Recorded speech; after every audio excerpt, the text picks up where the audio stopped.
আমরা যেটা জানি যে সারা দেশের মধ্যে যখন গণ অভ্যুত্থান পরবর্তী একটি সময় আসে, আপনারা যদি ইতিহাস পড়ে থাকেন, ইতিহাসে জেনে থাকেন, গণ অভ্যুত্থান পরবর্তী সময় সারা দেশের মধ্যে একটা অরাজক পরিস্থিতি অবধারিত থাকে। মানে এটা আসলে হয়ই, কারণ দেশের মধ্যে যে মানুষ যার সাথে যে শত্রু ছিল, সে যে দল বা গোষ্ঠীর হোক, তারা একে অপরের উপর ক্ষুব্ধ হয়ে সেটা হামলে পড়ে।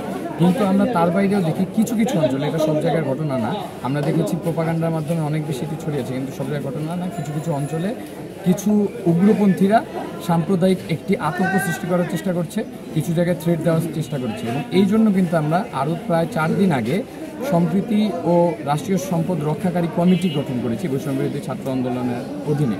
এবং আমরা কিন্তু আপনারা জানেন, বিশ্ববিদ্যালয় বা প্রাতিষ্ঠানিক শিক্ষা প্রতিষ্ঠান ছাড়া কোনো জায়গায় কোনো সমন্বয়ক দেয়নি। আমি আবারও পরিষ্কার করছি, কোনো সমন্বয়, কোনো স্কুল, কোনো ধরনের বিশ্ববিদ্যালয় প্রতিষ্ঠান ছাড়া কোনো সমন্বয় কোথাও নেই। সুতরাং এলাকা ভিত্তিকভাবে আমরা এই কমিটির মাধ্যমে, এই সম্প্রীতি ও রাষ্ট্রীয় সম্পদ রক্ষা কমিটির মাধ্যমে তাদেরকে আমরা একত্রিত করার চেষ্টা করছি, তাদেরকে এলাকার নিরাপত্তা নিয়োজিত করার চেষ্টা করছি। এবং তারা এখন যেহেতু আমাদের পুলিশ বাহিনী এবং আমাদের এই নিরাপত্তা বাহিনী যেহেতু আছে, আর্মিরা যেহেতু আছে, তাদের সাথে সমন্বয় করে তারা কাজ করবে।